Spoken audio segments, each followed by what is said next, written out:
Hi, I'm Ken. So on January 6th, 2022, Josh Lee Kwai and Jimmy Wong, creators and hosts of the most popular commander-centric YouTube channel, The Command Zone, released a video. The video is addressed to commanders, game designers. Josh and Jimmy state their perspective on how the average commander game has changed in the last few years. They say that the format has gotten faster. Games end on earlier turns. They say that the format has gotten more homogenous, or decks feature cards from a smaller card pool. And they say, the nightmare scenario is a deck that is filled with all of the tutors, all of the ritual bonus mana / card draw cards, and some treasure creators as well, and then all of the ramp, and then like 3 or 4 individual cards that just win you the game. Like that those are cEDH decks. Yeah, those are cEDH decks. And I've seen decks that run 25, 30 mana rocks because they're trying to win by turn 5 or 6 or 4 or whatever it is. Yep. Fast mana, you put scales when decks run 20 plus of them and are just super powerful and efficient. And you see this in cEDH. They laugh at the casual players because we're like, hey, 10 ramp. You should probably run 10 to 14 now. Yeah. And they're like, I run 22 or 25. I run 30. Basically, my deck is just the combo and mana rocks and tutors. As a commander, player, brewer, streamer, and video maker, I analyzed those statements on Twitter a little bit. I criticized some of their claims, I affirmed others, and I chatted with some people and just moved on. But something from Josh and Jimmy's video kept bothering me. I suspected that their claims about Commander's competitive decks were wrong. I thought they had sketched a caricature instead of a portrait. But I only thought that intuitively as a cEDH player and brewer, and I was bothered the most by the fact that I didn't know that for sure. So I decided to check my work, analyze some data, and actually find the truth. How'd I do that? Well, I consulted the widely used and volunteer-run cEDH decklist database, which is the most comprehensive, vetted, and generous list of competitive commander decks out there. I decided to thoroughly analyze every single deck on the DDB. That's 172 lists. On Twitter, a fellow commander player and proxy maker, Yehuda, aka @Mordeman_, asked if I wanted help. I said yes, and we got to work. Our goal was modest at first, just to find some general patterns in cEDH deck construction. But as we built up our data set, we asked more questions. We got curious. So we uploaded every deck list on the cEDH DDB to a spreadsheet, categorized and tagged every card in every deck, and wrote formulas to compare and contrast all those data. And now, Yehuda and I will show you exactly how Josh and Jimmy's sketch of competitive commander decks is imprecise. We'll show you the actual similarities and differences between casually designed and competitively designed commander decks. We'll dispel some common myths, and most importantly, we'll reveal the fundamental patterns in competitive deck design for multiplayer Magic. And we'll ask a bunch of good questions along the way. So without further ado, here is the truth about cEDH. Whoa, quick interruption to say the cEDH decklist database was updated today, January 28th, right in the midst of us editing this video. So our claims, our analysis following this moment right now are going to be dated to the pre-January 28th DDB. But if you want to find updated numbers and updated analysis, check the link in the description. We'll take care of you. Bye. Starting with that Command Zone versus cEDH thing, the thing that motivated the whole project. So in our analysis, we found that the average cEDH deck has 18 disruptive spells, 21 draw spells, 29 lands, 20 ramp spells, and 10 support spells. Seeing that, what stood out to you? It made sense, right? Maybe the ramp was a lot higher than I expected, because like usually it's more like, I don't know, 15 or so. I guess it depends on the deck. I mean, that's what I'm used to in Elsha. But like, it makes sense, right? 18 disruptive, 21 draw spells. That's a lot of like instant speed, more or less. Interaction, which is what these decks mostly function on, right? You won't see a lot of sorceries. Some creature, some have creatures, right? But it's all technically under the ramp or support or whatever. So it makes sense. 29 lands is the classic. It wasn't surprising as much, but I think it's interesting to compare the two, right? As we've said, looking at the command zone's numbers and then at what we've found is both interesting and also like surprising. What was the comparison?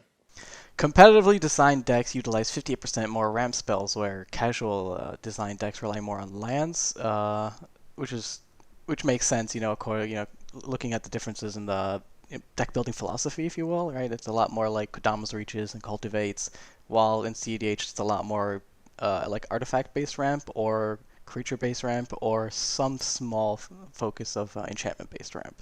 And then if we compare the totals of mana sources, so cEDH decks have about 49 mana sources, lands and ramp, and command zones recommended 48. So that's actually really, really small difference, about 2%. So yeah, that's actually interesting to see that, as opposed to their claims, which was, like, oh, it's like 50 ramp, whatever. It's like it's the same. It's not actually different. What I do find interesting is just I don't want to say quality, but more like the type of ramp, right? It's more fast mana in cEDH or competitive, as opposed to the classic, talismans and signets and then etc. like the 3CMC and whatever. It's all about explosive and fast plays and not about just doing the one spell, two spell thing per turn. I was really surprised by that. Like I anticipated a similarity. I didn't know it'd be like 2% off. That to me was like, that was shocking. But it does make sense that lands are prioritized in a format where you expect to go longer, right? Because like the lands aren't attacked. Even in cEDH, right? Lands are just like never attacked. So it makes sense. That's the most stable thing. The social contract as well helps with that. Exactly. Yeah, you always know that your mana base is going to be for the most part okay to me, and it definitely is the difference in tempo, but not in quantity really. The biggest difference was draw, and that cEDH decks contain 21 draw effects on average versus the command zone's recommended 10. That's a 71% difference, and that shocked me actually. I didn't think that cEDH decks had that much draw and tutor effects. I thought that like they hovered around, but like between 15 and 20 and more on the low end. But 21 is like, that really tells you how much a cEDH deck is really trying to just dig, always find more answers and find more gas. Every turn you want to be accumulating card advantage in some sense. I think that makes sense though when you also take into account like the I guess format or sub-format, if you will, like philosophy, right? You want consistency and you want to be able to make sure it always happens. So you have a lot of tutors, you load up on every single tutor usually that you can. You have a lot of like cantrips or at least efficient card draw or card advantage. And, you just want to make sure you get there, as opposed to where casually like aligned decks have more like the big bombs or the cool plays, the flashy, explosive, I'm gonna throw down this 8 mana spell, I'm gonna do this really, really cool big thing. That doesn't matter as much in cEDH, where it's just I need to get to whatever my deck's plan is doing as fast as possible, as consistently as possible, and as efficiently as possible. I think it also brings it back to the differences in the disruptive parts. So like cEDH decks have about 18. And the recommendation of command zone is 15. So that's an 18% difference. And here it's not as much different, which is surprising because I expected it, like given the prevalence of like counter spells and instant speed interaction, I was like thinking there's going to be a lot more. I think the biggest thing to take into account, to take away from this is, and also when it comes to the draw effects as well, is the instant speed interaction. That's the biggest thing, that I guess differentiates the two subformats, right? Like casual is very much I wouldn't say sorcery speed only, but like it's defined by its sorcery speed interaction.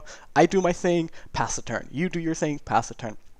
And in cEDH, the battles are on the stack. They're not on the battlefield. This similarity also is really surprising to me. I mean, I know, and we'll talk about this later, but we looked at board wipes, right? Which board wipe to me, like when I'm building casually, I'm like, yeah, you have to run a few board wipes because the boards get really gummy. They get really messy, and they're like, there's an Avenger of Zendikar and 20 plant tokens, and I don't want to die, so you need the Wrath of Gods, you need the Toxic Deluges, whatever.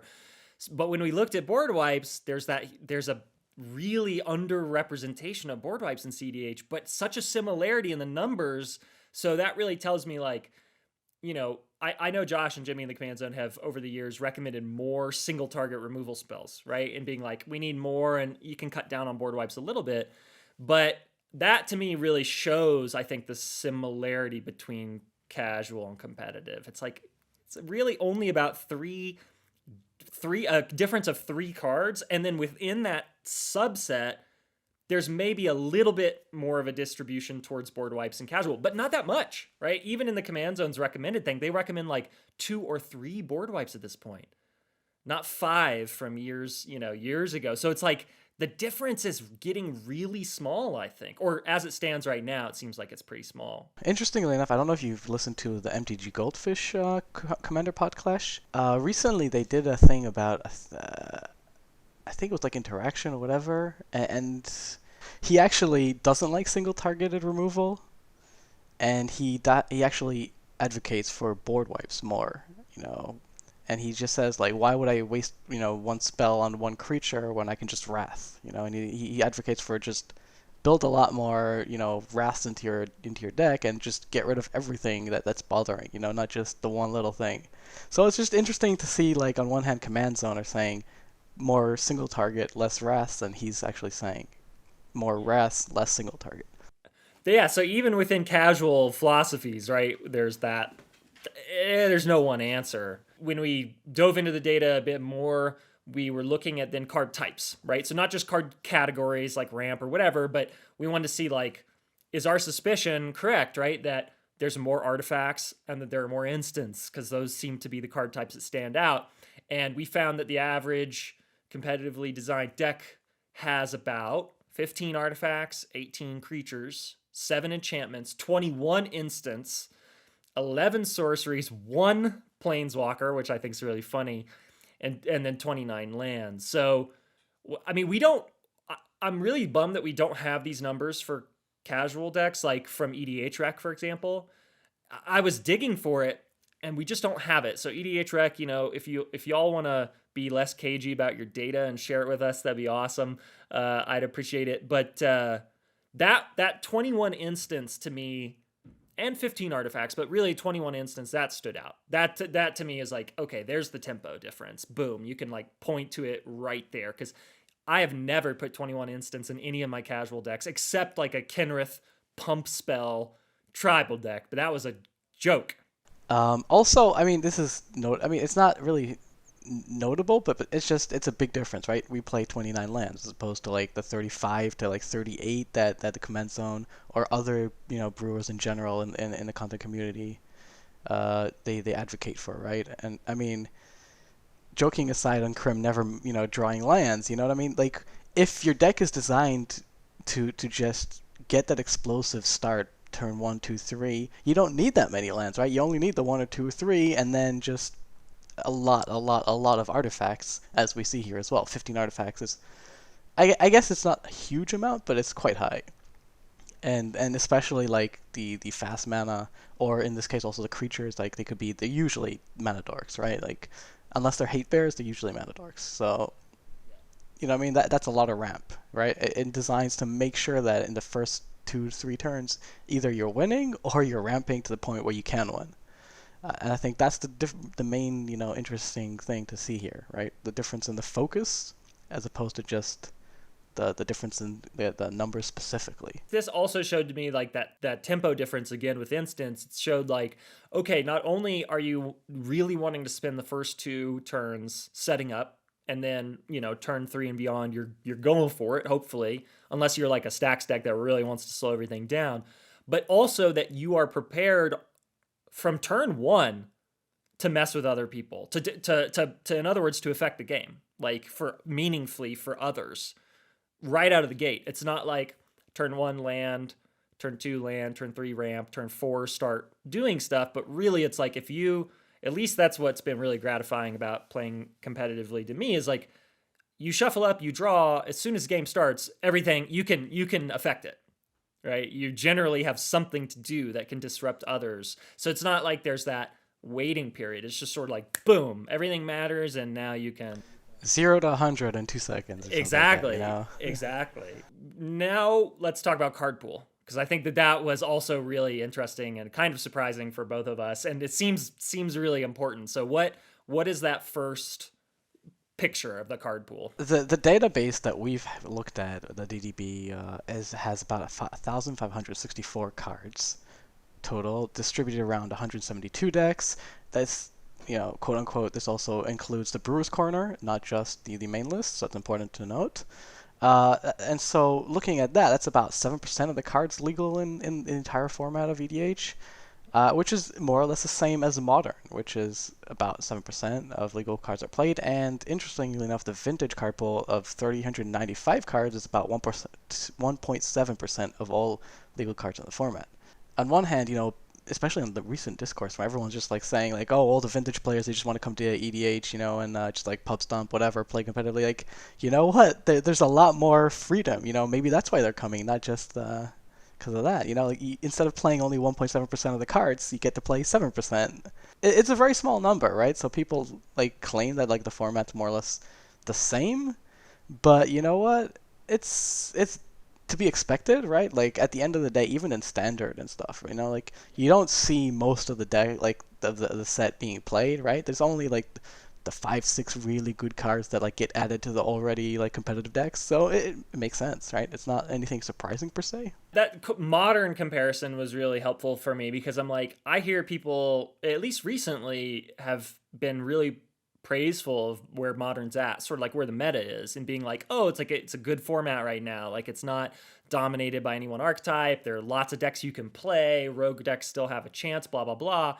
And I'm like, okay, well, if the analogy is cEDH is like Modern in that respect, then if you have opinions about the Modern meta, then they might be equivalent. If you wind up playing competitively, play cEDH, they might be equivalent.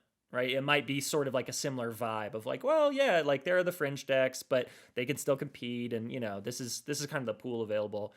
Then we drilled down further and we looked at sort of like, okay, which cards are unique to certain decks, right? Which cards only show up once in all 172 deck lists, so they only belong to one deck. Which cards are shared? And we found that 904 out of the, 1,564. So 904 cards are in 2 or more decks, and then 660 cards are only in one. So 42% of the cards in the database's decks are unique to a single list. I want to come back to that point in a second, because that's the case, but the number of unique cards per deck, that average is 4. So on the one hand, we have this thing where it's like, okay, whoa, like, yes, it's maybe a narrow card pool relative to casual, but 42% of the cards only go in one deck. So that kind of says, oh, maybe cEDH decks are plenty unique, but at the same time, an average of 4 unique cards per deck. So to me, that asks the questions like, okay, if we're going to say that cEDH is homogenous or not, how do we say it? Like, what do we actually measure? What matters to that answer? Is it the amount of unique cards in a card pool, or is it the amount of unique cards on average per deck? Which question matters more? I'm not sure if there's a right answer, especially when you're looking at such a narrow card pool where you're looking for power and efficiency, and you're bound to get multiple cards played in more than one deck, right? Especially because they're either really, really good or just very efficient for a lot of archetypes, or just like counter spells are ubiquitous, right? Like if you're in blue, you're probably going to run them just because they're good. On one hand, I do think they are unique in the sense of like, first of all, there are unique cards, right? Like the whole mantra that people say of cEDH decks are just copy paste of each other with like 1 or 2 differences. No, it's not true. Like 42% of the cards are unique. That's amazing. I think the fact that just each deck runs around 4 unique cards, surprising, and I guess a little like, I wouldn't say sad, but like I guess it is what it is, right? Like it makes sense. I think it also helped to like, I guess, contextualize everything. So like the most unique deck is Anye Madness, which makes sense, right? It's got 43 unique cards. But given that the whole strategy is focused around Anye and like Madness, it makes sense. You're gonna run all the Madness cards you can to facilitate that. Second most unique is Magna Clock, with 25. 53 decks, or 31% of the decks, contain no unique cards. So that's interesting, but it's only 31%, right? It's not like, the whole like 80%. It's not 90%, or it's not even 70%, right? Some, archetypes at the end of the day are just good stuff deck, and there's nothing wrong with that, right? Like EDH at the end of the day is all about self-expression. And sometimes the self-expression is, I'm going to build the best deck I can, right? It's not about an archetype. It's not about a win con. It's not about doing something interesting. It's just, I want to win, which is fine. It's a lot more unique than people give it, credit.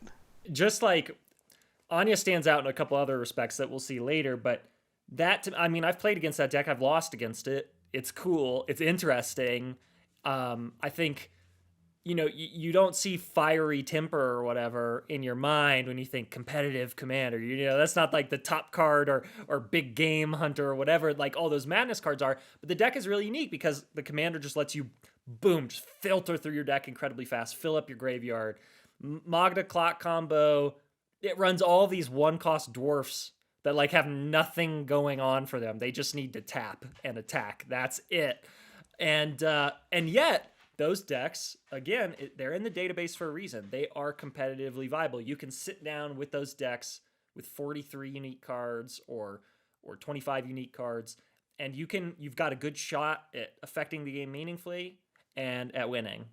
And I think that those outliers do kind of reveal the edges sort of the format. Even though that 31% of decks have no unique cards, again, I agree. It's like, it's not 80%. Like that to me is heartening. It's only 30-ish%.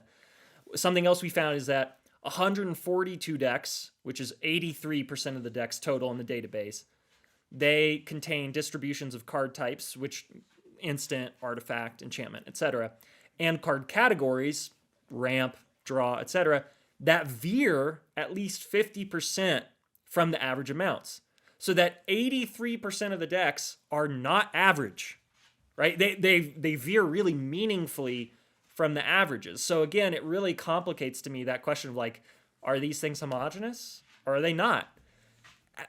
Unless we get super precise with what we mean by homogeneity, we can't answer that question well. And hopefully with this data now we have a better sense of like, I think maybe the answer is a little bit of both. It seems to me looking at all this so far, it's like, yes, competitive commander decks are a little bit homogenous, but they're also not. They're also heterogeneous. They're both. It just depends on kind of what glasses you put on. I wanted to briefly break down the card categories because we went through and we categorized every single card, so all 1,500 and change, with kind of what the primary effect, what the primary purpose of each card is. So ramp is straightforward. It gets you ahead on mana. Draw is straightforward. Draw means also or tutor, so either or. Disrupt is also pretty straightforward. Just mess with opponents' plans. And then support is the more complicated one, in my mind at least. But that support means cards that supplement your strategy, like if it's a commander-centric strategy or whatever. So we can use the example of like Magda Clock combo or Siskel and Ebert. We can say Krark Sakshima has Harmonic Prodigy, which gives you another Krark trigger. That's a support card. It's not disruptive, it's not ramp, it's not draw, it's just support. So cards like that, but also cards that kind of fill in gaps. So to me that meant like recursion. So, like a Noxious Revival or whatever, an Underworld Breach, anything that fills in a gap in your strategy. So those were the card categories. Those are the definitions, just so y'all watching know exactly what we mean. And then we took a look at the spreads. So interestingly, we can see here when it comes to ramp, Corvolt, Turbo Nos, has 32 pieces of ramp, while at the bottom of the spectrum, Yuriko only has 6. Which I guess makes sense, right? Yuriko, it's really good at dodging, commander attacks, and in general, its whole plan is just ninjutsu, so you don't need to ramp as much, and you want to focus on the game plan more. Corvolt, I'm honestly not as familiar, but Corvolt's a big boy, right? Like it takes a bit of mana to get to him, plus all the sacrifice you have to do anyway, so it makes sense, You want to get there as fast as possible. Draw Anye Madness has 38, which makes sense. The whole deck is basically draw your, loot through the whole thing as fast as possible. Oswald Rule of Law on the bottom of the spectrum is only 6 pieces of draw, but that makes sense because Oswald himself is your main card advantage, right? He just gets you whatever you need, so that's fairly standard. Disruption, we have Heliod Ballista and Oswald Rule of Law stacks at 37, which makes sense. They're both stacks decks. They're both focused on, slowing the game down and making sure that, they get to control the pacing of the deck and of the game. And we have Gitrog, Corvolt, and Markov Razaketh. And Marwan Elfball. They only have 7 disruption spells because they're Turbo Nos decks, or very, like Razaketh and Elfball are very focused on the strategy, right? You want to just get there. You don't need to disrupt, just ignore everybody else, get there as fast as possible, do the thing, just tunnel vision, if you will. And then, when it comes to support, right? So Edric turns us 27, which makes sense, right? It's a lot of like extra spell turns and stuff like that. And Malcolm Kedis Polyhorn has 1. I was surprised by that a little bit, because to me, support, and we saw this borne out by the data a little bit, that a lot of the unique cards to decks are the support cards. Because the commanders have unique strategies. Those support cards really kind of lent personality. That spread to me really that feels big, right? That doesn't feel homogenous, right? I'm like, okay, you're either playing Corvold and you are playing 32 pieces of ramp because you just want to eat, right? Corvold's just hungry and just wants to eat, draw, or Eureka has 6. Like in the stack spread between disruption of 37 to 7. That's huge. That feels to me so different in playstyle. All of them are, right? Look at them. Each category is very, very large differences, in the top end and the bottom end, which is very, very fascinating, and I think is also an indication that it's not all as homogenous as people say. And then we took this same lens and we looked at just card types, so not categories. And then the spreads we found are Tatiova Turns has 37 lands. So you're in the kind of casual design space in terms of lands, because Tatiova loves to draw cards, loves to play lands.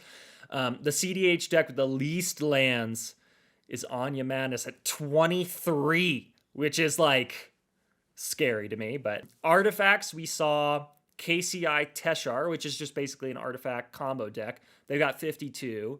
The least, there were a handful of decks. Blue Pod, Hullen midrange or Tulane, Freed Zixara, Marath stacks, Thrasios Tymna midrange. They only had 6 artifacts. Thrasios Tymna makes sense. You're playing a lot of mana dorks.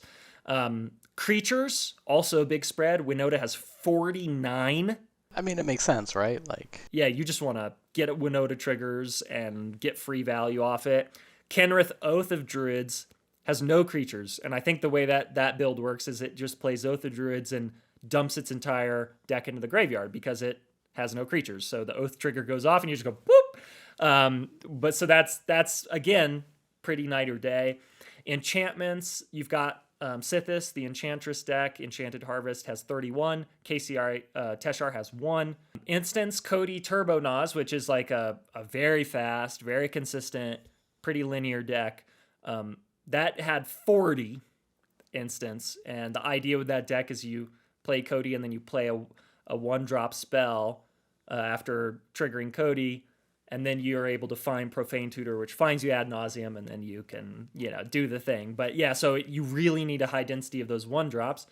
Oswald Rule Law stacks only has 4 instants. So even the idea that, cEDH is sort of played at an instant speed tempo, no, you can play stacks, and then even then, your tempo is going to be different. You're not going to be interacting on the stack as much.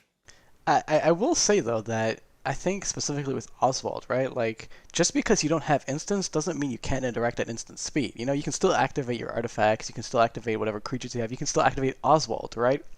Like, if your opponent is, wheeled, right, and you need to like pod something, you can just quickly like pod it, or mess with them. Or if someone's about to like throw in like the classic Thassa's Oracle, you just like immediately pod in Torpor Orb, right? And so just because they don't have specifically instant cards doesn't mean they can't play at instant speed. Absolutely, that's a very good distinction. We looked at sorceries. Bergie has 25, and KCI Teshar has 1. Bergie loves to just play cantrips that say draw card on it that costs 1 red, so just draw. And then Planeswalkers, there were 1, 2, 3 decks. So Grand Arbiter, Control, mid-range Adaz Humility, and Nimrus Tempo. They each have 4 Planeswalkers. Most other decks have none. So Planeswalkers to me are kind of associated in my mind with casual play patterns of incremental value that builds over time, kind of a big upfront investment, it pays off down the line. Even in casual, they aren't really that prevalent as well, right? Like, you don't see more than 1 or 2 unless you're playing like Sicily Super Friends, or Atraxa Super Friends. To me, I always remember people complaining about standard formats that Planeswalkers were relevant in, and it's like, as soon as you step out of that really narrow card pool, Planeswalkers you see, it's not like their power is crazy. In fact, it's like they're just kind of role players a little bit. I will say though that there's a big difference between 1v1 and multiplayer, right? So they gain so much more power when you can have your little dorks blocking and you have one opponent to worry about, and then you have 3 other people each who attack, right? If you just chump the first person, chump the second, the third one's going to get through. So that definitely lowers their power. But they can be very, very powerful in the right deck, and then if you manage to like protect them well, like the fact that I think this was a Mind Sculptor episode a while ago that I listened to, talking about action economy, right? I think that is very important. At the end of the day, if you can draw cards or interact with the board without spending your cards, you're ahead, no matter what you're doing. And Planeswalkers, especially the more powerful ones, will give you that ability. We had all those numbers for the card categories and card types, and we found some of the winners, right, so to speak. So which winners did we find? So the most common category is support, which is fascinating, right? Because it's not the ramp as people expect. It's not even the draw / tutors, right? Or the disruption. It's just, the support, making sure that you get to do the thing, and that's I guess more, if you will, like more aligned with the casual mindset, like because everyone's like thinking, I want to do the big thing, I want to do the cool thing, so I'm going to put in all these like spells that make me do that, and cEDH is the same. In fact, the ramp, which is stereotypically associated with cEDH decks, only makes up 12% of the card pool. But I think that also makes sense in the sense that you run the very small amount of very, very, very good artifacts, right, and ramp, if you will. Like, both of those stats were interesting. We go back to that number of like whatever it was, 42% of cards being unique to lists, and I think that fact, and then this fact that the most common category is support, shows that overlap. It implies that overlap. The support, in other words, the unique strategy that each deck wants to cultivate, deploy, those are going to be requiring the biggest pool of cards, because then you're pulling from everywhere across Magic's history. Whereas artifacts ramp, it's like, surprise, surprise, everyone loves a mana crypt. You know what I mean? Like, that pool is so narrow. One thing we didn't mention as well is that also there's 172 decks. On the, it's not the 5 or 6, quote unquote copies, they all doing the same thing with minor variations. 172 unique decks, each having their own unique, like game plan and focus, and that's quite unique, I would say. I mean, it's not as cookie cutter as people say, where it's just Thassa's Oracle, Demonic Consultation, that's it, right? No, this 172 different unique game plans is pretty cool. We looked at mana value, because that to me, when I'm designing, at least as a brewer, when I'm thinking about, okay, I want this deck to compete, sort of be as efficient and powerful as possible, I always, the primary thing I'm thinking about is mana value. I always want the curve to be super low, to increase that action economy, to be able to cast 3 or 4 things per turn, to hold mana up after deploying pieces for disruption. And we found that the average mana value of decks in the database is 1.38. And we don't know what the average mana value is of like all the decks on EDH Rec, for instance. And it's difficult because even that database, I think, that includes some competitive deck, right? It's just aggregating so much data. But I think that at least as a player and as a designer, that average value in my mind is pretty different. Like, I would say that I don't have a casual deck that has a average mana value under 2. I mean, we can see the spread between the averages here of Cody Turbonos at 1, which is, I mean, it makes sense, right, given what it wants to do, but that's pretty insane, And then Narset turns which is 2.3, which also makes sense because a lot of the extra turn spells are very, very big, high CPS, mana value. And so the more, if you will, casual slash, the standard focused, right? Big spells, powerful spells are 5, 6 mana, 7 mana. Those are the big ones, that you're excited about. Like, my favorite card of all time is Thousand Year Storm.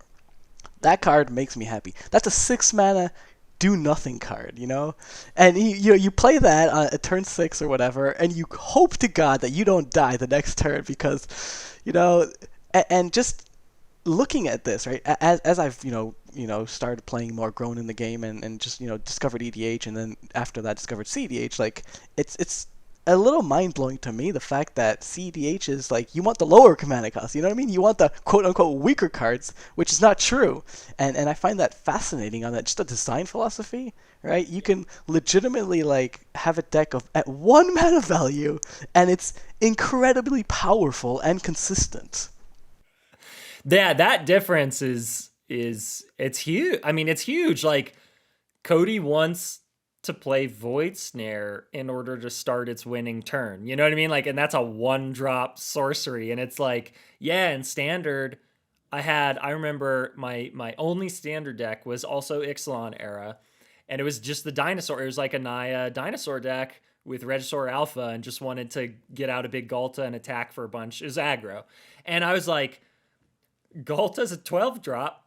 You absolutely are cheating on mana. But like, the biggest part of that deck's engine, beyond like the little bit of cost reduction, was the 5-drop, was Regisaur Alpha. And it was like, I need to hit that 5-drop. Like, I need to hit that on turn maybe 3 or 4, but I'm going to hit that 5-drop. But yeah, again, cEDH is really, it seems like the decks can really start playing those exciting game-winning spells, right? They're like, oh man, all I need to do is draw a snap. Like, all I need to draw is this 2 mana instant, and I'm going to go off. That's it's same psychology. It's still same excitement. But yeah, it's just like that the value in the top right corner is so much lower. That to me testifies to the breadth of Magic just as a game. Like, you can have the same psychological reaction to cards that are so different mechanically, and yet they can have a similar effect, like start the winning turn, right? In terms of color, surprise, surprise, the most represented color I don't think is going to be a surprise to anyone. It is blue, right? So 108 of the decks have blue in them. The least represented color, also sadly, surprise, surprise, is white. People have been ragging on white and begging Wizards to make white more powerful for years as Commander players, and Wizards they're getting there. They print pieces here and there. Esper Sentinel was great. Archaeomancer's map is cool. Smothering Tithe is great, but we see that disparity. Like, what people kind of just know intuitively is true. The most represented color pair is blue-black. 59 decks have at least blue-black. Or no, that's just color pair, right? 59 decks are blue-black. Which also, by the way, makes sense given the relevant win condition, right? That's Oracle and Tainted Pack or Demonic Constellation. It makes sense. Yeah, and the best tutors and the best interaction. Right, and then blue-green was a close second. I know that blue-green is associated, I think, in a lot of people's minds with casual deck construction, like Simic Value, right, or Simic Bullshit. It's just like, you see that blue-green, in a sense, Simic Bullshit is also popular in competitive. You still have the best interaction, and you also have, if you will, the best ramp, right? So. And then the least represented color pair was white-blue, which the blue is kind of surprising there. Maybe people would have thought Boros, but Boros actually is quite well represented. There are more Boros decks than there are Azorius decks. Azorius decks, it seems like, have struggled thus far, although we just saw spoiled a pretty cool commander from the new Kamigawa set that might change this, but blue-white decks have struggled to find a good commander, it seems. Yeah, even so, right, only 45 is not a huge difference if you look at it's from 59 to 45. It's not like it's like 3. It's, you know what I mean? Like, it's still quite respectable. If we're looking at monocolor decks specifically, so monocolor decks are around 11% of the database list, which is more or less makes sense because, at the end of the day, if you want to do the most powerful thing, in the most efficient way, etc., the more colors just give you more options and mean that you get to do a lot more things. And, also it also makes sense given the whole, the 5-color, good stuff.deck concept, right? Like that we said earlier, right? 31% of the decks just doing that. Makes sense. Which also, by the way, which is interesting also to see is that, 11% isn't that small, and monocolored decks can do really cool things. You know what I mean? Like, it's not. I mean, Godo, right? Poster child of the monocolored decks. That deck is very, very scary. People like to make fun of it, but you know what I mean? I lose that deck all the time. It terrifies me. It absolutely terrifies me. We have 20% of the database lists are above 4 colors, which also makes sense, right? Given that the whole the colors give you better options and such. 2-color decks are about 29%, and 3-color decks are around 39.5, 40%. So that's interesting, but I think that's also the sweet spot, I think, if you will, right? Because on one hand, 5-color decks, while very, very powerful and having basically access to every single card makes your deck very, very good, if you will, because you're just throwing the best shit around, like you also do run into consistency problems of like, being able to cast your spells, especially if they're double the mana values and, very like, you want to have like blue for counter spells, but you also have like, I don't know, some other colors for like interaction or whatever it is. You might struggle color-wise, you might struggle, getting the right pieces or even sticking enough. So I think really like the 3-color decks are the sweet spot of like having enough diversity in colors to give you access to a very like good amount of utility in cards, but also small enough that you don't get overwhelmed and you can just like have a good mana base that's easily supportive of all the spells you want and giving you access to everything you need. I was surprised at these numbers. I thought that like 4 plus wouldn't be 20%. I thought that'd be a lot higher because I guess partner commands. Exactly, because of partner commanders, and like people always think Tymna Thrasios, right? That's like the archetypal pair of commanders for competitive decks, but we see here that's, yes, it's archetypal in our minds, but it's not reality. That in reality, the biggest chunk of decks is 3 colors, which also implies partners. Partners can be theoretically, 2 colors as well, right? You can have, or hell, even monocolors, right? You can still have, a monocolored deck with 2 commanders that are the same color. The deck I'm known for, the deck I play the most, Siskel and Ebert, Kark and Sakashima, that's 2 colors, right? And so that 30% of decks being, or 29% of decks being 2 colors to me is also interesting because I very rarely run into consistency problems about my mana base, my lands at least. That's like the last thing on my mind. Like that's easy peasy. I'll probably be fine. But when I play for more color decks, I really have to think. You really got to think and be like, which land do I fetch for? And like, how am I going to do this? So there's even sort of in like the choice of how much you want to think about your mana base. 100%. I also in Elsha, for example, right? Like we cut a lot of like utility lands recently because we're so color hungry, especially for Izzet colors. One thing before we go on to the next section that also just as like a Magic history nerd, there's a great series of books called The History of Vintage by Stephen Minadian, and I apologize if I'm mispronouncing your last name. But it really does an amazing job at giving you a sense of like what were the earliest Magic decks, what they look like, what they do, how the format develop, what now is known as Vintage or Type 1 back in the day, how did it develop? And early on in that first book, Stephen says something like, as we'll come to see, like blue-black was the strongest color pair from the beginning and continue to be. And I think that, again, we see that has persisted since 1994. Blue-black is the strongest color pair. And in Commander, it's nice because you can do that at minimum, right? You can always add more colors, but those colors really express the power in powerful cards. Efficient interaction, efficient card draw, and tutoring. That's kind of the name of the game when it comes to, if you want to make a Magic deck powerful, make sure that you can efficiently draw cards and efficiently disrupt your opponents. Everything else is kind of gravy. Those are like, feel to me like the 2 fundamental parts of the game is like get more resources in your hand and stop your opponent from winning. It's also like the consistency, right? Having access to like Vampiric Tutor and Imperial Seal and Demonic Tutor, like 1 mana, 2 mana spells that literally get you whatever you need at whatever time, or just let you get your win cons. Like That's powerful, right? No other, like, even if you will, like Enlightened Tutor or Mystical Tutor, right? They don't really get you your win cons, right? They usually either get you interaction or get you ramp or whatever it is. Like, Black having access to basically every, a second copy, third copy, fourth copy, whatever it is, right? Like, that's powerful, no matter where you take it. And it turns out in EDH, the low price of 2 life for any card in your deck, no big deal. All Vampiric Tutor all day. The next thing that we want to address are myths, right? And I asked folks on Twitter just to kind of share some myths that they had heard or claims that they had heard about cEDH, like what people's impressions of it are from both within the format and outside, not the format, within the meta and outside the meta. And we got a handful. So I'm just going to rail some off, and then we're going to jump into just addressing them full on now that we can rigorously. cEDH games end on turn 2 or 3. Hear that one all the time. Most decks are just Thassa's Oracle and or Underworld Breach combos. That's another one. Decks that rush out ad nauseum are the best. Like, you got to do ad nauseum if you want the best deck. Monocolor and 2-color decks can't compete.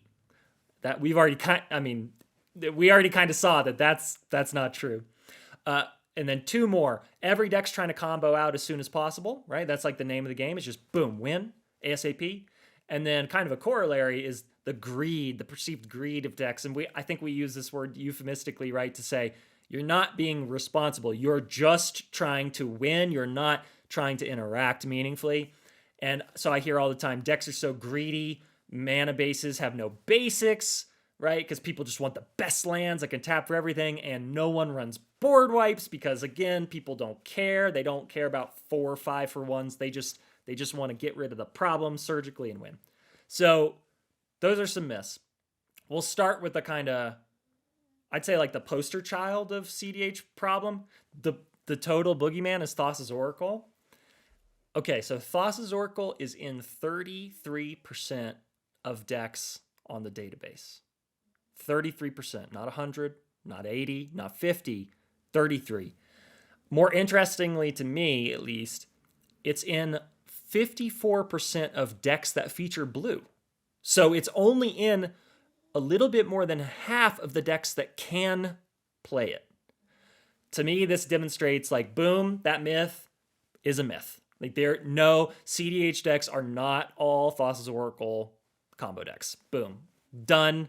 If I hear it ever again, I'm just going to link people to this moment in the video. We're going to be like, no, we addressed it. It's not true. Another one, which is, comes up, which is, I guess, anecdotal to this one, is Underworld Breach combo. So Underworld Breach is in 37% of the decks, which, again, right, everyone thinks that that's the second best thing you can do besides, Thassa's Oracle. It's only in 37% of the decks. Unlike Thassa's Oracle, though, 72% of the decks that can run it do run it, which makes sense. It's a very powerful card, and it's also very, good in other situations, right? Even if, you're not going to combo off, just having such a powerful recursion engine is just really, really good. So that makes a lot of sense. The value breach, like you hear that phrase, it's like you're not trying to combo out with. Wizards decided, let's print a card that's better than Yawgmoth's Will. And that disparity, set however much it was, 72% that can run a do versus 54. That shows me too, like Thassa's Oracle, yes, incredibly powerful, incredibly efficient, but it's a build around. No one plays it just for fun, No one plays it just for the scry effect or whatever it is that it does, Then we jump to ad nause, right? That's another boogeyman, storm kind of boogeyman, like, oh, cEDH is all ad nause. And even in the format, like, right, we play cEDH, we've heard that, right? Like, oh, the Year of Nause or Turbo Nause is everywhere. It's like the main thing. So at least according to the database, ad nause is more popular than both Thassa's Oracle and Underworld Breach. It's in 41% of total decks, and like Breach, it's in 72% of decks that can run it. So the cEDH decklist database is updated on a rolling basis. They update it whenever they can, given the volunteer nature of the thing. So either ad nauseum is overrepresented just in the database lists, or it's just really popular, right? But regardless, most decks are not ad nauseum decks. 59% of decks are not ad nauseum decks. I think that that myth is also just, I guess, I don't say perpetrated, but like it's just, it's a bit of a throwback, I guess, to content creators, because your average group, right? They'll play with themselves. They'll go to the LGS, whatever it is they'll do, and then they'll go home and watch, Playing with Power. They'll watch Playing to Win, whatever it is, Mind Sculptors, whoever it is, Stacked EDH, right? Like they see those games, and a lot of those games will probably feature, Adnos. So then that gives that mindset of like, oh, Adnos is so good, everyone's running Adnos. It's probably, I mean, as we've shown right now, it's not true. Not everyone's running Adnos, and even those that can not might not be running Adnos. So it's also I think is I would say is the rise of the internet, right? Like back in the day, you like would go to like all like I guess in non-cEDH specifically, right? You go to all these GPs, you go to like whatever with your spicy brew, and that was a true skill, if you will, of like your deck building prowess, because you couldn't just hop on to like MTG Goldfish or EDH Rec and find out the best tech, right? It was all about what you could consider and find. And today you just go to Discord, right? Find 20 billion communities. People will help you. People will find, give you the best tips. So it's so easy to like, especially in those small communities, right? Everyone will just say, oh, just, Adnos, oh, Underworld Breach, whatever it is. And you know what? At the end of the day, it's not true. Just because people, echo it, people like say it, and people, I guess the top decks do play it, right? Like if you want to, like if we look, I think we'll look at it later at the tournament winners, right? We'll see that most of them do run Adnos, but still, it doesn't mean that everyone does. One kind of real world example is, at least right now, like Kark Timna, I can't play it. Like I understand that it's a 5 mana instant speed engine that, if it resolves, it probably wins you the game, like in more cases than not. So that's amazing. 5 mana, that's not too big of an investment. Instant speed, so you can sneak it in anywhere, and then boom, you probably win. That's great. The average mana value we saw is super low, so most decks can do it. The average mana value of Kark Timna, for example, it's low, but I don't want to pay 5 mana and then have Kark flip a coin and lose, and then, right? So I don't play it there. I think that's a good example. There are some decks that don't play it because either their mana value is a little high, they've got more bombs. Oh yeah, Peer into Abyss is like, oh my god. Yeah, or like Villas or Bolas' Citadel, and you're like, ow. Or some decks just say, that's not the play I want to shoot for. I don't want that 5 mana sneaky thing. I want to grind out value. I want to be a little more stacksy, whatever. So in other words, yeah, they're still within the ad nauseum shell.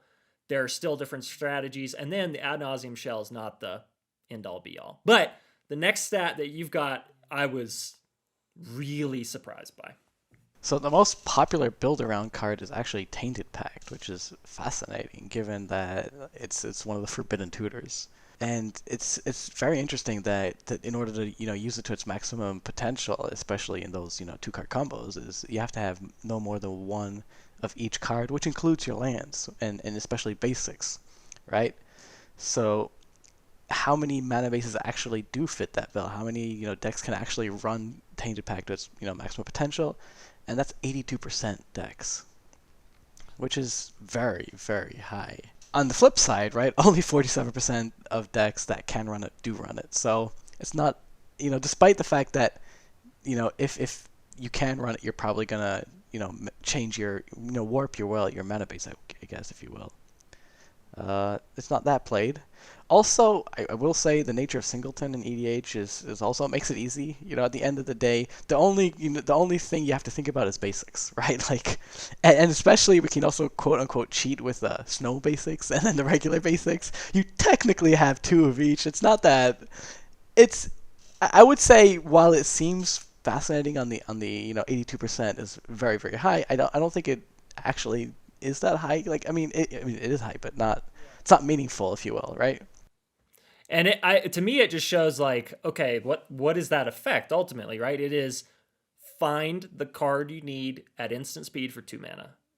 That's unparalleled. And yeah, you got to exile things. And I've seen all the time people exile all their win conditions in order to like find a counter spell. And then they just go, oh my God, like that happens. So it's to me that this is like I'm glad that this is super popular because yes, it combos with Oracle in sort of a linear way, which I'm fine with. I don't mind. But it's very exciting to me. Like, I love the Forbidden Tutors. I love when people put a demonic consultation on the stack for like a mana crypt, and I'm like, everybody's just like, oh my god, like, do they win or lose? That's a big exciting moment, and I think that Tainted Pack being so popular is cool because it makes those big exciting, pretty unpredictable moments happen. I will say, in a very casual mindset here, I think the Forbidden Tutors are like perfect. You know what I mean? If you're gonna throw in tutors into the game, if you're gonna make that ability to basically grab whatever you need at the right time, I think the Forbidden Tutors are like the right way to go. Instead of just being like demonic tutor, you just get whatever I want.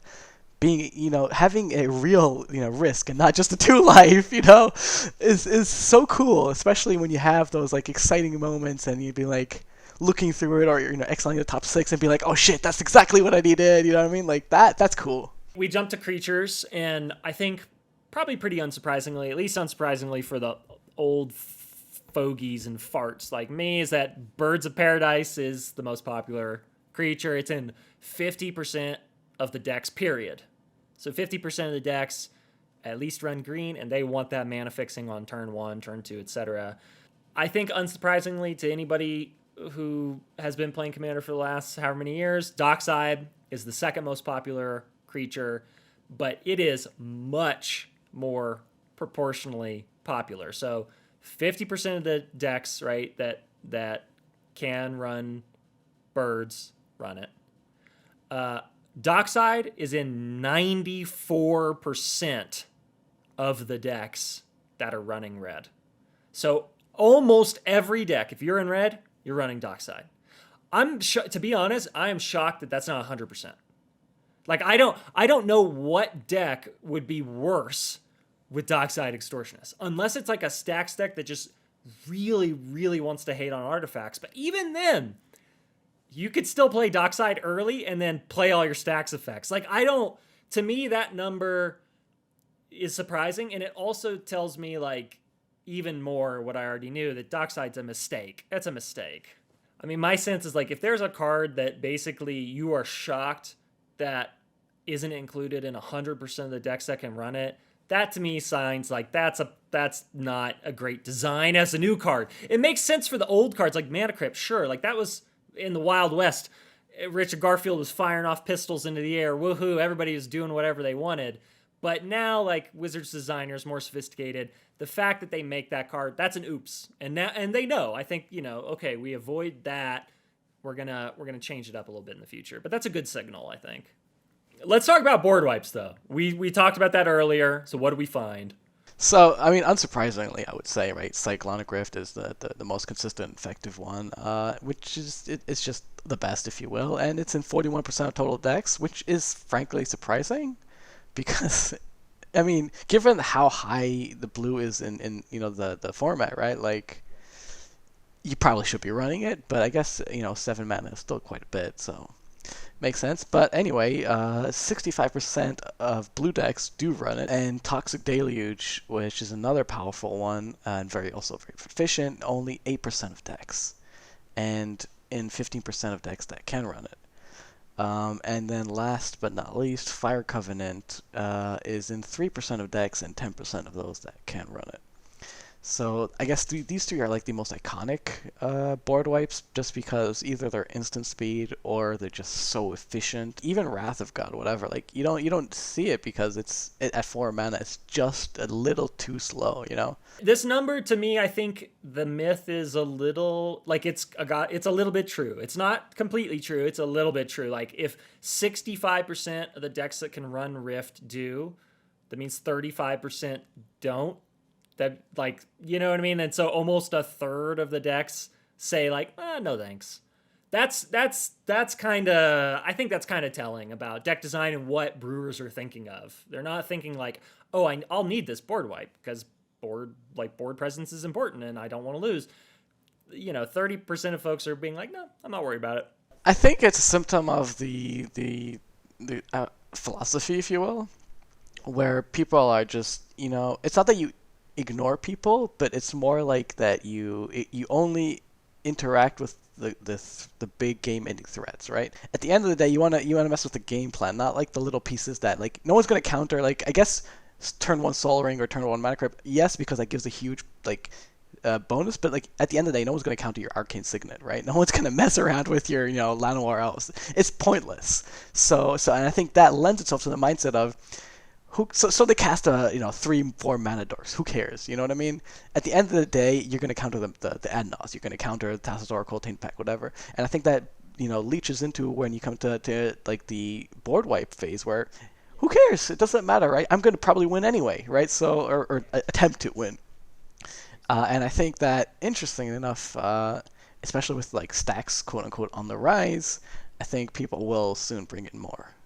I hope so. I mean, I advocate all the time. I've been saying it for literal years now, like competitive decks should feature more board wipes, but I also really benefit from this ideology. I really benefit from the underrepresentation because I play creature-oriented decks, so I'm like, hey, yeah, you should, but I'm glad you don't. Thank you for doing your part. We already kind of answered the question about whether or not mono and 2-color decks can compete because the premise of the database list, right, is that every deck there can compete. It can sit down in a pod and meaningfully affect the game and have a good shot of winning. But we got more specific, so I'm very, very grateful for this resource. I think it's excellent, and I really hope it continues to grow. The website budgetbrews.club keeps a list of decks that have placed in the top 4 of competitive Commander tournaments. Either have placed in the top 4 or just won them. And so we looked at and kept track of every deck that has placed in a top 4 and or won. And here's what we found. So these are kind of the winningest, the most successful, highest performing decks from the last year or so of tracked results. What we see is that Blue Farm, which is a Timna Crom list, it's ad nauseum focused, it wants to go fast, win with Thassa's Oracle, that has 5 tournament showings. Kenrith Mid-Range, 5-color good stuff deck, a little bit. That's what mid-range usually means. That has 4 showings. Kennen Time Twister Loop, so Kennen, kind of a Kennen combo deck, that has 5 showings.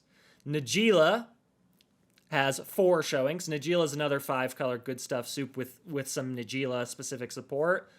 Siskel and Ebert, or My Baby, Kark Sakashima, that has 4 showings. Teamer Pirates, which is Malcolm Tana, and it's got some Glinthorn combos. It's got some creature-oriented combos. It's a very cool deck.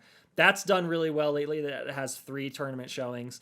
And last but certainly not least, a Boogeyman, the Stacks Boogeyman, probably the best Stacks deck out there, Winota Snowball Stacks, has 4 showings. So as we saw, right, we've got that list, night and day, factual. 3 out of 7 of those decks are 2-color. So that's 43% of the highest performing competitive decks in the world are 2-color. And Winota herself also shows that you don't need to run blue in order to compete. You don't need to. You probably should, right? Because all of the other decks have blue in them. But there are exceptions even still. And Winota, as we saw with 4 showings, performs very consistently. So that is a Sans blue deck, a Stacks deck, a very creature-oriented deck, 49 creatures if we remember. It does super well. So there are many viable strategies, and that myth, that 5-color soup, that's the thing. You're a dummy for doing anything else. That's just a myth. We've dispelled it, and we can move on. We have I think probably the most, what to me seems like the most important myth, the peskiest myth. It's that cEDH games end on turn 2 or turn 3. That like almost always is just boom right out of the gate. You spend 45 minutes shuffling and 10 minutes playing. That's like that's the joke. But we've got some info now. So actually, speaking of Squirrel Mob and the cEDH metagame project, right? We actually did have some access to the data there that he just recently shared. So according to him and his project, most cEDH games end on turn 5 and 40% end on turn 5 or 6, and over 90% of games last at least 4 turns. So it's not true, just because decks aim towards that, and just because that's the meme, if you will, like it's not true. Games last longer than that, especially given that a lot of these decks also are you build them with the knowledge that you're going into a metagame, a cEDH, pod. So everyone's, running interaction, right?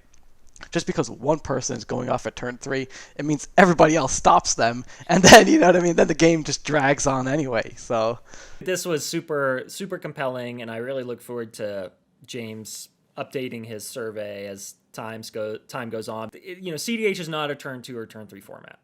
People might be trying to win around then. I think that instead of just it ends by turn 2 or 3, it's that it starts at turn 2 or 3. You know what I mean? Like, people will start to win at turn 2 or 3. You got to be watching out for that, right? But it doesn't necessarily mean it ends then. Yeah, and in fact, like when you sit down for a night and you're like, well, I hope I get some games in that go past turn 2 or 3, 90% of them probably will. So you're good. Like they're outliers, the ones that just pop off super quick.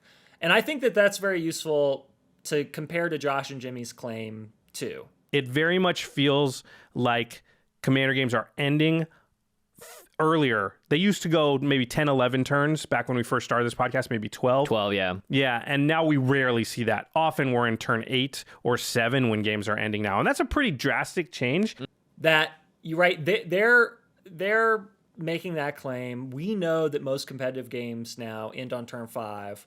So I really question whether or not it's possible that most casual games, according to them, are ending on turn 7 or 8. I don't think so. I mean, I do play casual as well, and I come mostly from that, from that community before I transitioned to cEDH.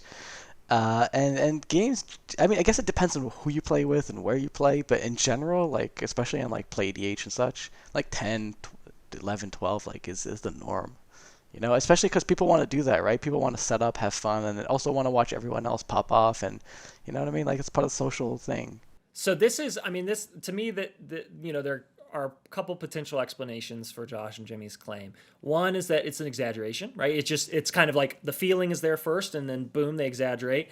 2 is the misremember. Or 3, and this is probably the most likely, they are playing in a faster meta and they just don't realize it. They're drawing a kind of claim about averages from their own local experience. And they're probably playing with really enfranchised players who have a lot of cards, spend some real money on cards. They're plugged in. They're in LA. They're in a big city. There are card shops everywhere, etc. So it would make sense to me if their meta is a little bit faster. I think also another interesting factor is that it's their job at the end of the day, right?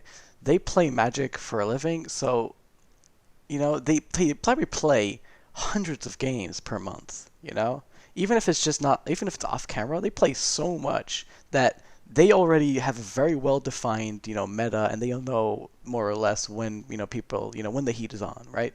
And for them, maybe it's turn 7 and 8, which is, it's fine. Like, that's what they do, right? Other people, like, don't do that. I don't get to play every week. I sometimes I don't even play every month. You know what I mean? Like, work comes in, every life, family, whatever it is. Other people who have other jobs and have, other commitments don't necessarily do that. So it probably doesn't end that way, or it doesn't feel that way, right? Like they might be just feeling it because that's what they do all the time. The questions that kind of remain for me about that, the turn cycle, the turn modal turn or whatever for casual and competitive are sort of like, what difference do we want, right? Like if I am a casual and competitive player, and I agree, Josh and Jimmy, they're thoughtful about it. They want to think through, like, what does this mean for the format as a whole? But I want us to be precise. Like, what's the ideal difference between the average competitive game and the average casual game? Is it 2 turns? Is it 5 turns? Is it what's the spread that we want? What are we shooting for? And can we meaningfully do this, right? Can we meaningfully articulate that standard in a way that respects everybody's different tastes? My take on this is that does it even matter at the end of the day? When it comes to your enjoyment of the game, when you come to cEDH, you have that pre-games rule 0 that like is implicit, plus you have the actual rule 0, but more or less what you're getting into. And that's great. When it comes to casual, right? We all know how hard it is to gauge power levels, how hard it is to build, pods that like work together, and I think that's what's important, right? It doesn't matter, if games end on turn 7, it doesn't matter if the games end on turn 20. At the end of the day, if you had a great time, it's because, you had a good pod. Not because, it ended on 7 or 8. It doesn't matter when the game ends. What matters is the experience you had while playing it. Our last bit, and this feels to me like kind of the most nebulous, the hardest thing, because this is kind of, we're going to talk generally. We're going to talk about the meta, right? So what that means. Now, I think a lot of folks who play Commander competitively understand cEDH to mean, if anything, right? If the term means anything, we mean it's like a precise set of shared assumptions. Everybody comes to the table, they kind of know what to expect, and that's a global thing. So it's a meta in which everybody knows what to expect all over the world. But now that we've looked at the database lists collectively, we got curious about, could we understand the meta in much the same way that somebody would try to understand the modern meta or something when they go compete at a tournament to get a competitive edge, or really understand like what strategies are not being addressed? What room is there in which folks can grow and build? Given the popularity of ad nauseum decks and 41%, Underworld Breach at 37%, Thassa's Oracle at 33%, right? I guess I want maybe natural predator is stacks, right? Slow everything down, make them play at your terms, and make them play fair, if you will. How many stacks decks are there out there, right? And interestingly enough, only 12% of decks run Deafening Silence, 11% run Archon of Emeria, 8% run Rule of Law. Maybe stacks just isn't there yet, or maybe that's an angle that you can grow and try and brew in. I will say I'm very curious to see the next update of the database, because I'm sure that stacks is going to be like explode in proportion, given what the feeling in the community is. And I think at the current snapshot that we have, right? I mean, I think it is true that Storm is very overrepresented. It's very popular. Everyone's doing ad nauseam. Everyone's doing Underworld Breach. Incidentally, then you win it with probably Thassa's Oracle, etc. So yeah, we'll see how it goes, and I think we'll see that stacks will grow and will be more represented. I think that's at minimum, right? We know that that's a lot of cEDH folks' hope, because Nas and Storm is overrepresented. Like, people just anecdotally experience that, and now we know in the database it is. So hopefully, right, people are going to try to accommodate that strategy. I think in general, there's like a little historical narrative about where cEDH has been in the last 5-ish years. Maybe that number's off, but basically when Flash was still legal, that was the meta. The meta was just every deck was, not every deck, but probably most decks were trying to Flash, Protean Hulk, win 2 mana instant speed on top of everybody else. And then that meta shifted. Flash got banned, and so the super early wins, turn 1, turn 2, those were less prevalent. And then mid-range decks, true mid-range decks, came in to fill that void. Those were decks that revolved around like just grinding out value, drawing a lot of cards, accumulating stuff over time. Seedborn Muse, Thrasios, right? That was like the archetypal build. And then that kind of went out of fashion. Nas and fast, go super fast Storm decks, they became now more overrepresented. So that's the narrative. And we'll see if Stacks is going to ascend and suddenly like meet the challenger on the battlefield or not. I think maybe like mid-range also might come back, right? Because if Stacks is on the rise, then people will be like, all right, then I'm just going to play slow anyway, and I'm just going to grind that value, like I remember like watching a couple of videos back in the day, right, with like, seeing a player untap with Thrasios, cost reducers, and a Seedborn Muse, and just do that for 3 turns in a row. Like, that was nutty, you know what I mean? Like, even if it's not like as flashy as Adnos, or as like very like burst and sudden burst as like the Oracle or whatever, that's cool to see, you know what I mean? Just like that sheer value train is like, I want some of that. Give me some of that. No, I agree. I really miss Seedborn Muse in competitive decks, and like I love that combo, the Thrasios Seedborn Muse combo. I think it's beautiful. We'll see. I know that like folks like Rebel, right? Rebel Sun, she's predicted that mid-range is like that's the next chunk of time historically. Is like we'll be in a mid-range meta. We'll see. I hope so. I like mid-range personally. I mean, I'm a Storm player at heart. That's me. So we'll see. Speaking of go fast, right? Go burr. We looked at the most popular cards, right? To think about the meta, like what are the cards that are just super popular? The most popular cards, period, not based on category or whatever. The most popular cards within the DDB's meta are Mana Crypt, Chrome Mox, Soul Ring, Mox Diamond, in that order. And then very shortly after those, Lotus Petal, Mana Vault, Jeweled Lotus. Okay, so artifact, fast mana. And yet, Null Rod, which shuts down artifacts, is only in 12% of decks. And Collector Oof, which is a Null Rod effect on a green body, is only in a quarter or 24% of decks. So my question is just like, are artifact strategies, are they getting away with it? Like, the Jesse Breaking Bad meme, they're just getting away with it, right? They are though, right? Because everyone's doing it, especially I guess one of the most broken things you can say, right, is that all these fast mana, they're colorless. Who cares, right? Every deck runs them, And as we've seen, right, they're the most popular cards. I do think we will see a rise in these effects, right? Or not even those specifically, but even just rule of law effects, right? Because at the end of the day, who cares how much mana they have if they can only do one thing at a time, right? I mean, something that Wizards acknowledged recently, I think this was maybe within the last couple of years, they're like, we're going to move away from colorless artifacts. Like they know that a Mana Crypt, a Mox Diamond, a Chrome Mox, a Soul Ring, whatever, it's just too easy to throw in. It can go everywhere, and there's almost no reason not to if you want to be consistent. And again, maybe you don't want to be consistent. That's all good, or as consistent. But that's something that came to mind is their design principle. So we got the artifact thing. Creatures. What did we find? So, interestingly enough, I mean, especially in Commander where, you always have access to your commanders, right? Whether, usually they're creatures. The classics of Swords to Plowshares are only in 49% of the decks that have access to it. So not even 49% of decks at all. It's even less than that, especially given it's white, right? So that's very, very interesting. I guess that also, that we bring it back to the board wipes as well, right? Targeted removal, whether it's specifically creature removal, just isn't valued, maybe for the detriment of those players. I know that, there are some cards, right, that we looked at. Thassa's Oracle, Dockside. Removal doesn't matter. They enter, they do their thing. It almost never matters. But that's not what most commanders do, right? It's just, to me, it's shocking that only 49% of decks that can run swords do.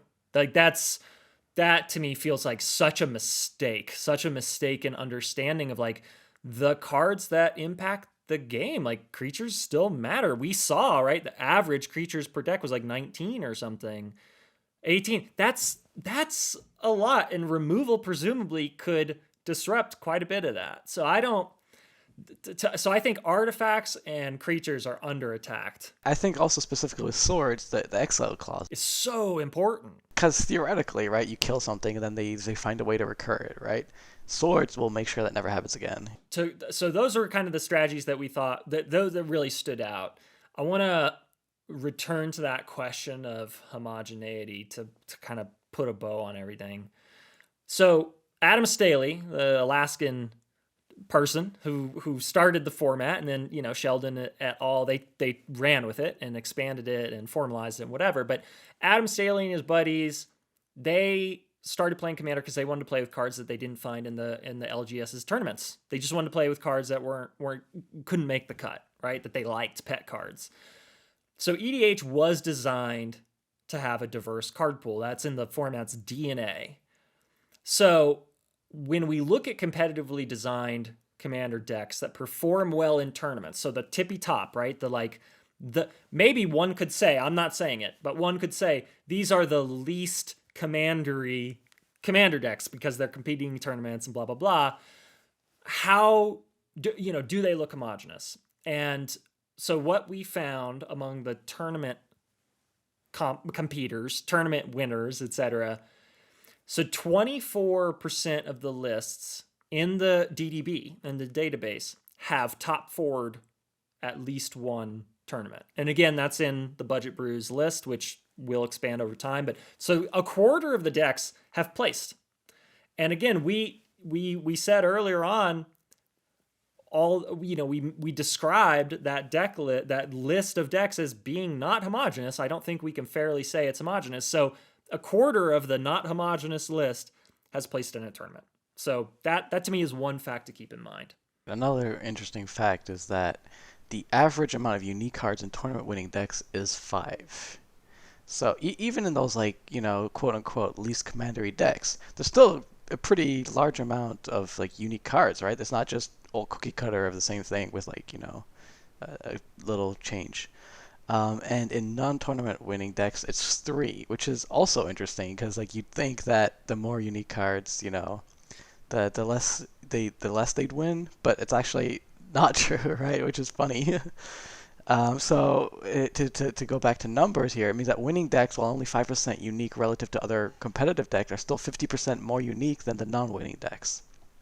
And if we also, to get a cleaner number, if we exclude outliers like Anye, the average becomes 4, which is identical to the average of all decks on the database, and the difference drops to 29%, which means we can safely say that, unsurprisingly, there's a strong consensus that the staples that you ought to play make your deck as effective as it can be.